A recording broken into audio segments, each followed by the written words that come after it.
আবার বাচ্চাদের কাছে হেরে গেলাম। আমার ছোট মেয়েটা বড্ড মানে একগুঁয়ে। আমাকে না নিয়েও যাবেই না। আমিও বসেছি, দেখো আমার সাথে, সাথে ও কিন্তু টেবিলে হাত দিয়ে চেয়ারে বসে পড়েছে। বললে, "মাম্মা তুমিও যদি না যাও আমিও যাব না।" এই কথাটা শুনে আমার কিন্তু মনটা বেশ খারাপ হয়ে গেল। বাধ্যতামূলক গেলাম ফিজিক্সের ভেতরে। প্রচুর সাউন্ড, মানে গান এত পরিমাণে চলছে, আমার অত গান তো ভালোও লাগে না, কিন্তু এইসব জায়গাতে একটু মিউজিক তো এরকম চলবেই, রং বেরঙের আলোও জ্বলছে। তা সবার আগে আমরা গেলাম হাতে একটা করে টিকিট লাগাতে। এই টিকিটগুলো লাগানোর মানে হলো যে আমরা এখানে এসেছি, যতক্ষণ আমরা থাকবো, আমরা বলে না, যে যে আসবে সবার হাতে এই একটা করে টিকিট লাগিয়ে দেবে। আর তারপরে যখন এখান থেকে বেরিয়ে যাব তখন এই টিকিটটা নিজেরাও খুলতে পারি, আবার এই দাদাদের কাছেও আসতে পারি, তারাও কিন্তু কাঁচি দিয়ে কেটে দিতে পারে। এটা কিন্তু নর্মাল টিকিট না, বেশ কিন্তু শক্তপোক্ত আছে, সহজে কিন্তু হাত দিয়ে টেনে খোলা যাবে না। তারপর যেই কার্ডটা আমরা কিনেছিলাম প্রথমেই, সেই কার্ডটা আমরা নিয়ে এসেছি। আমরা সবাই একে একে পাঞ্চিং করে ভেতরের দিকে গেলাম। কিন্তু এটা একটা খুব মজাদার জিনিস, একবারে একটা মানুষই কিন্তু যেতে পারবে ভেতরে পাঞ্চিং করে। ওই জন্য 4 বার কিন্তু পাঞ্চিং করতে হলো, যেহেতু আমরা 4 জন মানুষ। আস্তে আস্তে গুটি গুটি পায়ে আমরা এগাচ্ছি। আমার মেয়েরা ডিসিশন নিচ্ছে কোন জায়গায় যাবে, আমি শুধু দেখছি কোথায় একটু বসবো। কী যুগ পড়েছে বন্ধুরা! আমি তো মনে করি ছোটোবেলায় ফ্রি পয়সায় খেলতাম। এর বাড়ি ওর বাড়ি, এই পাড়ায় সেই পাড়ায় দৌড়ে দৌড়ে খেলতাম। মা বাবা মারতে মারতে নিয়ে আসতো। আর এখন বাচ্চারা খেলতে আসে পয়সা দিয়ে, তাদের খেলাতে হবে।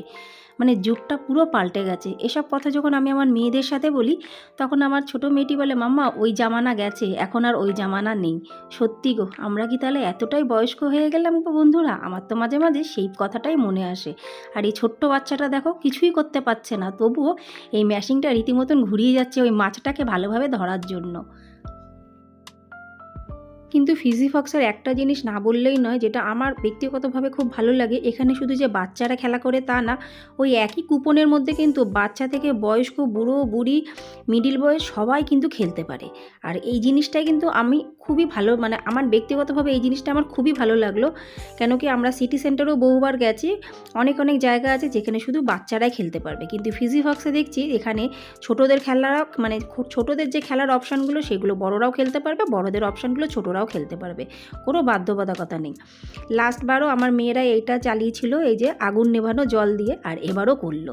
কী যে মজা পায় জানি না। তারপরে এই যে আমার বড় মেয়ে করছে দেখো, প্লেন উড়াচ্ছে।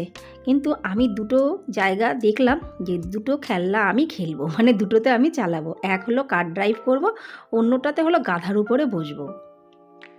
যে গেমগুলো খেলা হচ্ছে, এটিএমের মধ্যে যেমন কাগজ বেরায় সেরকমই এক ধরনের কাগজ বেরাচ্ছে।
অনেক ধন্যবাদ, অনেক ভালোবাসা। আর যারা শুধু ভিডিও দেখেছো তাদেরকেও অনেক অনেক ধন্যবাদ, অনেক অনেক ভালোবাসা। ফিজি ফক্সের বাইরে এই যে বড় একটা ক্যান্টিন আছে, আমি চলে আসলাম হাঁটতে হাঁটতে এখানে। আর আমি ওখানে থাকতে পারছি না, মাথা যন্ত্রণা করছে। কিন্তু সামনে দেখো কত মানুষ কিন্তু খেলাধুলা করছে তাদের বাচ্চাদের নিয়ে। আমি এখানে চুপচাপ বসে আছি আর ভাবছি আমার বাচ্চারা কখন আসবে। তারা আসার পরে আমি তাড়াতাড়ি করে বাড়ি যেন যেতে পারি, আর আমার শরীর দিচ্ছে না। এখন আমি আর টিয়া দুইজনে চলে এসেছি ফিজি ফক্স। এই যে দেখো, এই যে, আর আমরা চলে এসেছি গাড়িতে। আর পাচ্ছি না, সেই সকালবেলার থেকে আর হচ্ছে না। তাসু এখনো খেলছে। কি খেলা খেলছে? বিয়ার খেলছে। ওটা কমপ্লিট হলে তারপরও আসবে, ওর সাথে কথা মশাই আছে। আমি ছোটটাকে নিয়ে চলে এসেছি। ও বাবা, ও এখন জেট প্লেন চালাবে। তো যাই হোক, এখন এখানে বসে খানিকক্ষণ রেস্ট নিয়ে দেখা যাক এবার কোথায় যাওয়া হবে। কখন থেকে বলছি ঘরে চলো, কিন্তু কারোর তো ঘরে যাওয়ার মনই নেই। তাহলে বন্ধুরা, আজকে ভিডিওটি আমি এখানে সমাপ্ত করছি। ভালো লাগে লাইক, সাবস্ক্রাইব, শেয়ার, কমেন্টস অবশ্যই পাশে থেকো। আবার তোমাদের সাথে দেখা হয় পরবর্তী ব্লগে। ততক্ষণের জন্য নমস্কার, বাই বাই, টাটা।